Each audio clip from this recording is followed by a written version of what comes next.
A relationship with the right referral partner could be a game changer for any B2B company. So what if you could reverse engineer these relationships at a moment's notice? Start a podcast, invite potential referral partners to be guests on your show, and grow your referral network faster than ever. Learn more at sweetfishmedia.com.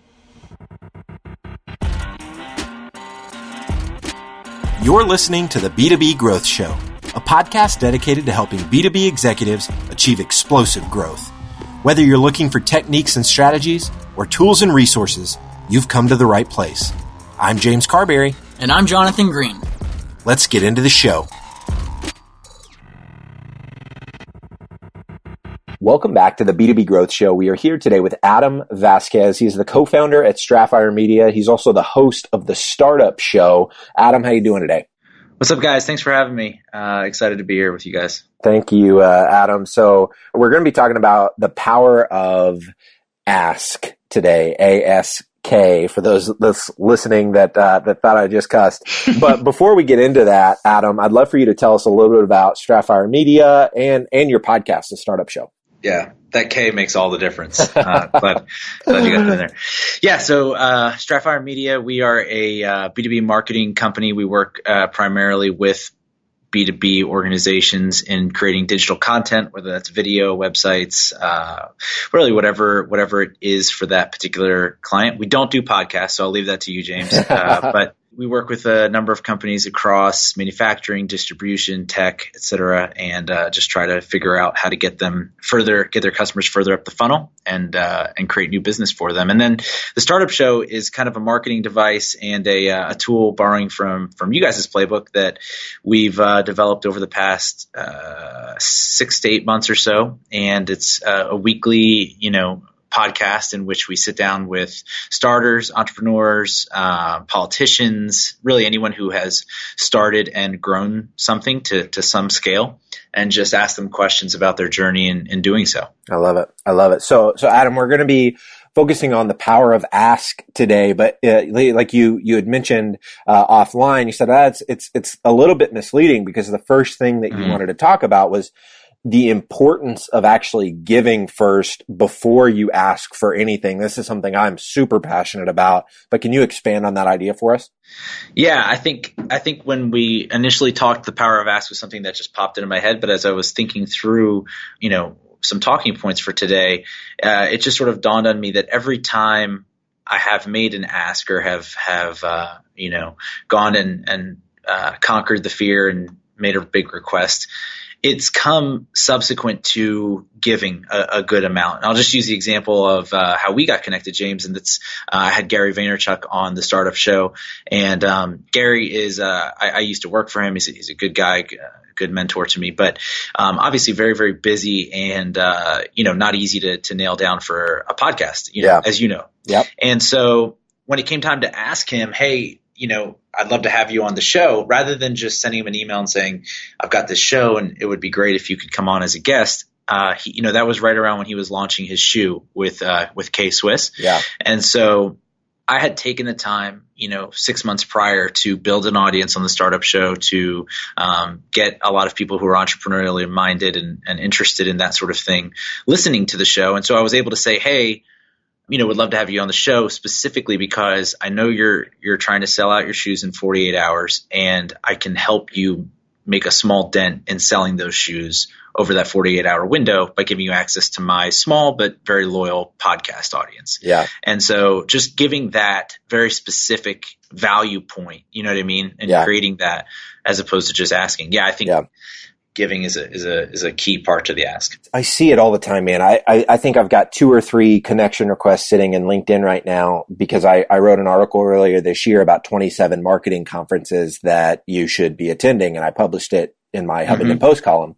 And, multiple times a week, I get people emailing me or asking me on LinkedIn, hey, would love for you to feature our conference in that article. And it just, to me, it's so baffling to me that you would be so audacious to not know me at all, but ask me to add your conference to this list. And if you read the post at all, you'd know that I didn't come up with those conferences. It was based on a LinkedIn post that I wrote where I curated those answers from my network to say, hey, what are the best marketing conferences you've been to? I'm going to put this into an article. And so you coming to me and saying, hey, can I put this in there? It doesn't even make sense for the context of the article, because it wouldn't be true to it, because somebody else didn't recommend the conference on your behalf in that post. And so, no, I'm not going to put it in there. But to me, it seems like a slam dunk for them to come to me, that it would be much more effective if they said, hey, James, we're trying to fill speakers for next year's event. We'd love for you to speak and engage me in that way, because that's actually beneficial to me. And then, we would love for you to, now I have a reason to want to put that conference in the article because I'm going to be speaking at it. And so that to me just seems like such low hanging fruit, but it also validates that it is a mindset that is just lost on a lot of people. They have zero shame in asking without giving anything up front. And it really just gets you ignored. I have yet to add anyone to that list because of it. And so I don't know. I am total agreement on, I think we're very like-minded in that way. Yeah. And it's a symptom. Sorry, it's just a symptom that you see even in more broad marketing. Like I was talking yesterday with Jason Zook came on the podcast, and something that he pointed out was that, 5 to 7 years ago, the things that we were doing in social media and in content and podcasting, the reason they were valuable is because they were different and transparent and frankly, just value giving. There was no expectation. And now a lot of the ways that companies look at that type of thing, even outreach, cause I respect the move of inboxing, direct messaging someone and say, hey, I have something that I think, you would find value in, like that person did to you on LinkedIn. Yeah. The mistake is forgetting the human element, which is like the whole point anyway. So yeah, totally understand where you're coming from. Yeah. I respect the move in that you're trying to accomplish a goal and you're reaching out and you're asking. Right. But the only person that gets value out of me putting you in that article is you. It's making me do more work because I have to go back and edit the article, and I get nothing out of it. So it's totally transactional. Yeah. Yeah. It just makes no sense to come to the table with a pure ask that has no benefit to me whatsoever. It just doesn't make any logical sense. And so hopefully through this show and like the stuff that I'm putting out on LinkedIn, it will start to recalibrate the way that people think about this. And obviously Gary being a huge proponent, you being a proponent for this mindset. Hopefully the more people that are out there talking about kind of a value first mentality will start to see the tides turning, because it definitely needs to change. You mentioned something earlier, Adam, that was interesting to me. You talked about kind of overcoming the fear, which is actually the next thing I wanted to talk to you about. You said, in B2C, there seems to be no fear in asking, but with B2B, there is this fear of, aside from the folks that we were just talking about that have no shame in inboxing me, asking me to put their conference in my list. But talk to us about overcoming that fear. Why do you think that fear is there?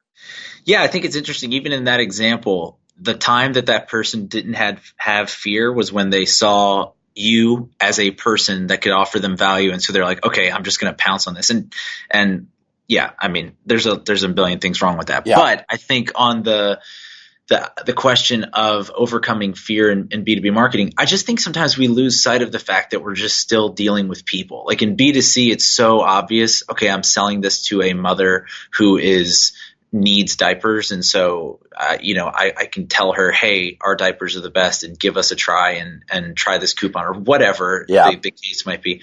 And in B2C, a lot of times in talking with clients, folks are, view the C in B2C as like this faceless conglomerate that is just looking to eat you and destroy your business because they only care about numbers. And that's definitely true. But I think more oftentimes than not, it's still just people sitting at their computer or swiping through Facebook who are making these B2C decisions a lot of times. Yep. And more so now than ever, like the old school manufacturing businesses, a lot of which are my clients, have found that their environment has completely changed and they can't just rely on old relationships or whatever. They have to deal with 29-year-old procurement managers. Yeah. And so I guess just keeping that in mind as you're creating content and as you're going about essentially asking for the opportunity to sell is that the content that you make, going back to value, should offer some value up front, but don't be afraid that to do something creative or different, or to reach out in a DM or whatever as a different tactic, even though it's not a direct transactional sale, because there's still somebody else at the other end of that message a lot of times. What do you think the balance is? I've heard Gary talk about how he wishes that he would have added a few more jabs into the title of his book, Jab, Jab, Jab, Right Hook, because he just believes that giving more than you take is fundamental to his own success. Is there a cadence that you found? Where do you think people can strike that balance of giving, but then also asking? I mean, for me, and I probably err on the fact that I even brought up fear as a talking point for this podcast is I probably err on being too afraid to ask really ever.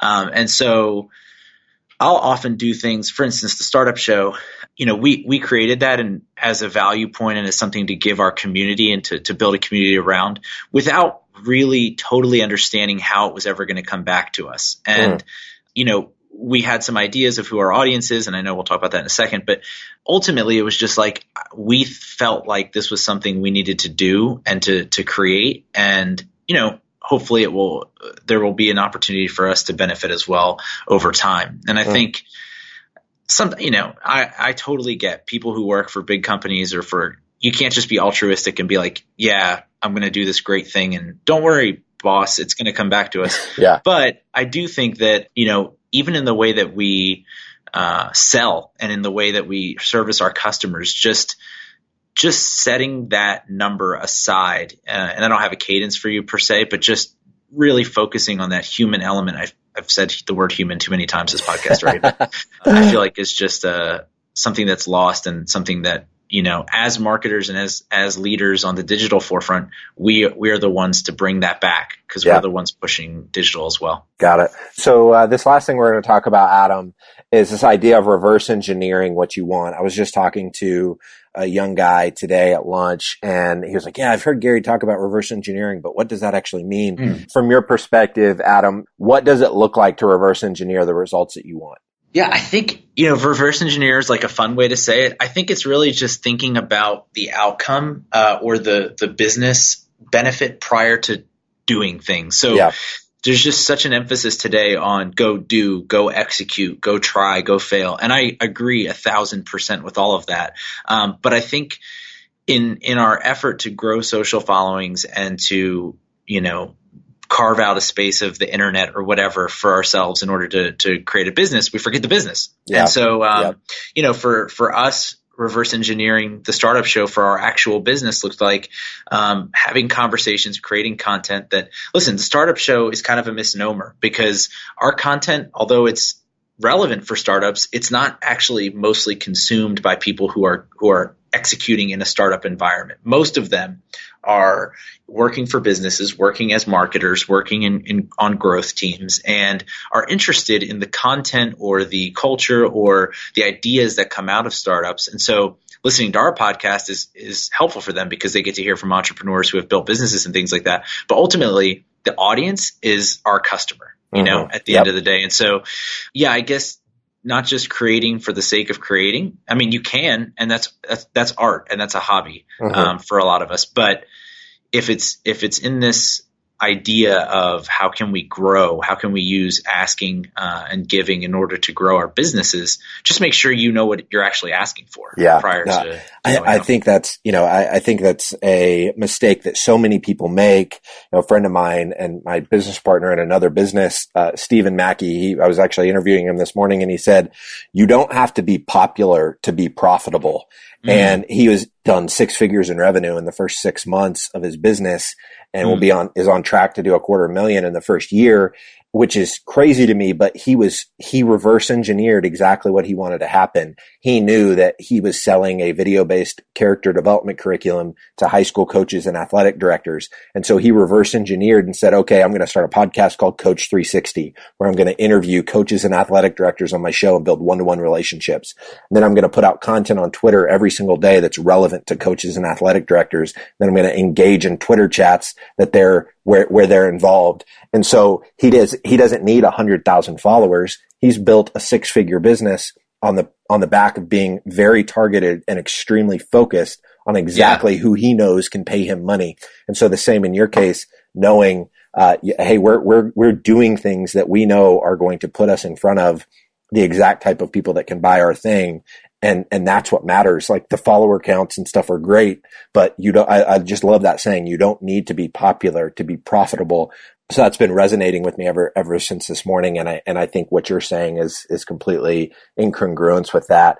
Adam, I want to close the interview with one last question to allow our listeners to get to know you on a little bit deeper level. What would you say is the legacy that you want to leave?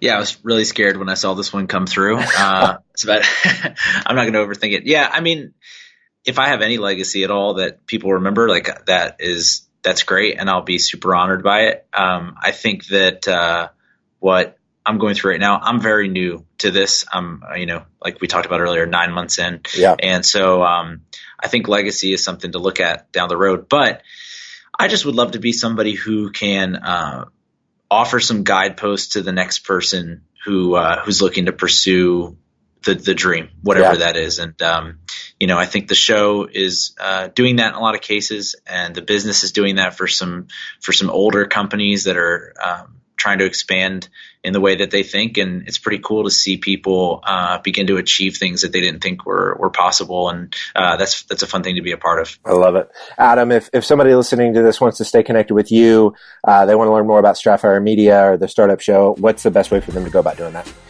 Yeah, they can follow me on Twitter at Adam Vazquez, Vazquez, or always happy to just email with people. I like to email Adam at Strafire, STRAFIRE.com. Love it. Awesome, Adam. Well, thank you so much for your time today, man. This has been awesome. Thanks, James. Really appreciate it.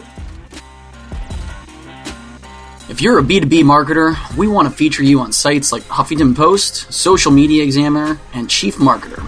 Every week, we send out a question related to B2B marketing. We use the responses to those questions to fuel the content we write for really popular websites. So head over to sweetfishmedia.com/questions and sign up today. Thank you so much for listening. Until next time.